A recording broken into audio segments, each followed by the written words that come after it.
Law of contract, संविदा विधि।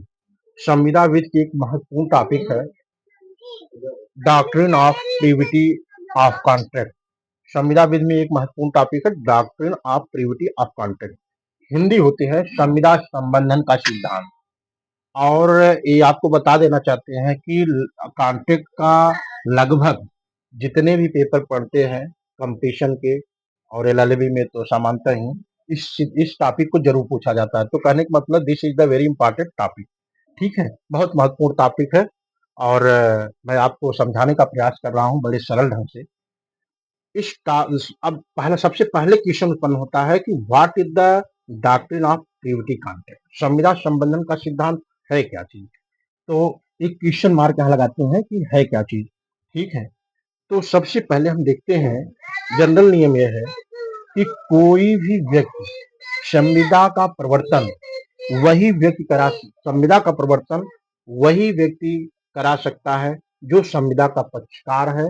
दूसरा व्यक्ति संविदा का प्रवर्तन नहीं करा सकता है, भले ही संविदा उसके लाभ के लिए न की गई हो। दिस इज द जनरल सामान्य नियम है और इसी को हम डॉक्ट्रिन ऑफ प्रीविटी कॉन्ट्रैक्ट कहते हैं।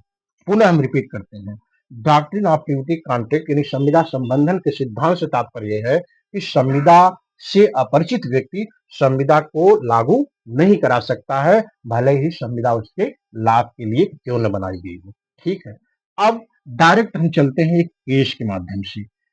ट्यूंडल वर्सेस एटकिंसन की केस 1861 की केस है, ब्रिटिश कोर्टों की द्वारा दिया गया डिसीजन। इसमें एक सिद्धांत प्रतिपादित किया गया कि जब दो व्यक्ति संविदा करते हैं तो संविदा का प्रवर्तन उन्हीं दोनों व्यक्तियों में से कोई करा सकता है, कोई थर्ड व्यक्ति नहीं करा सकता है, भले ही वह संविदा उस व्यक्ति के लाभ के लिए क्यों न की गई हो। पुनः बताते हैं कि जब दो व्यक्ति संविदा करते हैं तो संविदा का प्रवर्तन उन्हीं दोनों व्यक्तियों में से एक व्यक्ति करा सकता है जो पीड़ित पक्षकार हो, कोई तीसरा व्यक्ति संविदा का प्रवर्तन नहीं करा सकता है, भले उसके लाभ के लिए न क्यों न हो। इसी सिद्धांत को फॉलो किया गया, लागू किया गया कहाँ, Dunlop pneumatic tyre company versus Dunlop pneumatic tyre company के बाद में इस सिद्धांत को लागू किया गया। और यह Dunlop pneumatic tyre company versus Selfridge and company है और 1915 की केस है। अपील एसी हमने लिखा है, एसी मींस अपीली कोर्ट। ठीक है, ये ट्यूंडल वर्सेस एटकिंसन में जो सिद्धांत प्रतिपादित किया गया उस सिद्धांत को डनलप न्यूमेटिक टायर कंपनी में लागू किया गया। अच्छा, इसके बाद पहले हम थोड़ा फैक्ट बता देते हैं क्या चीज।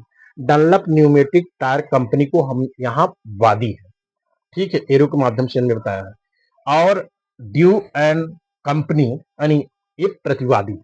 ठीक है, डनलप न्यूमेटिक कंपनी टायर बनाती, टायर बेचती है। इन्होंने ड्यू एंड कंपनी को कुछ टायर बेचा, सेल किया और कहा कि निर्धारित मूल्य से कम मूल्य पर टायर नहीं बेचा जाना चाहिए, यही संविदा की शर्त है। और अगर निर्धारित मूल्य से कम पर बेचा जाता है तो प्रति टायर 5 पाउंड प्रतिकर यानी जुर्माने के रूप में देना पड़ेगा। ठीक है, डनलप न्यूमेटिक कंपनी ने टायर बेचा ट्यू एंड कंपनी को। हालांकि ट्यू एंड कंपनी ने निर्धारित मूल्य पर जो बताया गया था रेट उसी पर बेचा, किसको, सेल्फ्रिज एंड कंपनी को। लेकिन सेल्फ्रिज एंड कंपनी ने निर्धारित मूल्य से कम मूल्य पर टायर किसी और कंपनी को बेच दिया। अब डनलप न्यूमेटिक कंपनी ने सेल्फ्रिज एंड कंपनी पर वाद दायर कर दिया, मुकदमा लाया। मुकदमा क्यों लाया कि सेल्फ्रिज एंड कंपनी ने ब्रीच ऑफ कॉन्ट्रैक्ट किया यानी संविदा को भंग किया, इसलिए यह प्रतिकर देने की हकदार है। ठीक, अब न्यायालय के समक्ष, इसी में अपीली कोर्ट के समक्ष एक विचारणीय प्रश्न, महत्वपूर्ण प्रश्न यह उत्पन्न होता है कि क्या डनलप न्यूमेटिक टायर कंपनी और सेल्फ्रिज एंड कंपनी के बीच संविदा हुआ या नहीं हुआ। ठीक, यानी कॉन्ट्रैक्ट हुआ या नहीं हुआ, और अगर हो भी गया तो यहाँ महत्वपूर्ण प्रश्न ये है, उसी का सोल्यूशन निकालना है कि क्या सेल्फ्रिज कंपनी जो है वह संविदा का प्रवर्तन करा सकती है या नहीं करा सकती है। तो बहुत से यहाँ जो क्वेश्चन है उसका उत्तर इसमें मिलेगा। इस प्रकार से एसी न्यायालय अपीली कोर्ट ने कहा कि चूंकि सेल्फ्रिज एंड कंपनी संविदा का प्रवर्तन नहीं करा सकती है, भले ही संविदा उसके लाभ के लिए न क्यों न हो, ठीक है? इसलिए परिवर्तन नहीं करा सकती है कि on the behalf of theory Tyndall versus Atkinson का जो केस है उसका सिद्धांत इसमें लागू किया गया। उस सिद्धांत के आधार पर न्यायालय ने कहा कि चूंकि सेल्फ्रिज एंड कंपनी थर्ड पक्षकार है और वह संविदा का कॉन्ट्रैक्ट का पार्टी नहीं है, इसलिए वह संविदा को परिवर्तन नहीं करा सकती है, यानी ब्रीच ऑफ कॉन्ट्रैक्ट का मुकदमा नहीं ला सकती है और जुर्माना नहीं ले सकती है। कौन नहीं ले सकती है? डनलप न्यूमेटिक कंपनी नहीं ले सकती। किससे नहीं ले सकती है? सेल्फ्रिज एंड कंपनी से नहीं ले सकती है, क्योंकि वो पार्टी नहीं है, थर्ड पक्षकार है। तो इस मुकदमे में भी, इस केस में भी यही कहा गया कि अगर हम निष्कर्ष देखें कि कोई भी अपरिचित व्यक्ति जो संविदा से अपरिचित है, वह संविदा का प्रवर्तन नहीं करा सकता है, भले ही संविदा उसके लाभ के लिए क्यों न की गई हो। हमने देखा कि वादी डनलप न्यूमेटिक टायर कंपनी है और प्रतिवादी ट्यू एंड कंपनी है, ठीक है? तो अगर वादी ट्यू एंड कंपनी पर मुकदमा लाई होती और निर्धारित निर्धारित रेट से कम रेट पर ट्यू एंड कंपनी बेची होती, तो संविदा का प्रवर्तन होता और प्रतिवादी इन ट्यू एंड कंपनी क्षतिपूर्ति देती, यानी जुर्माना देती।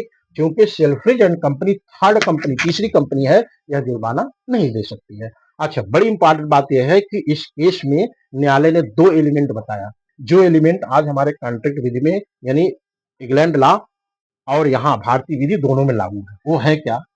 पहला है कि संविदा से अपरिचित व्यक्ति संविदा को लागू नहीं करा सकता। कोई भी व्यक्ति जो संविदा से अपरिचित है, वो संविदा का को इन्फोर्सबल नहीं करा सकता, परिवर्तन नहीं करा सकता, लागू नहीं करा सकता।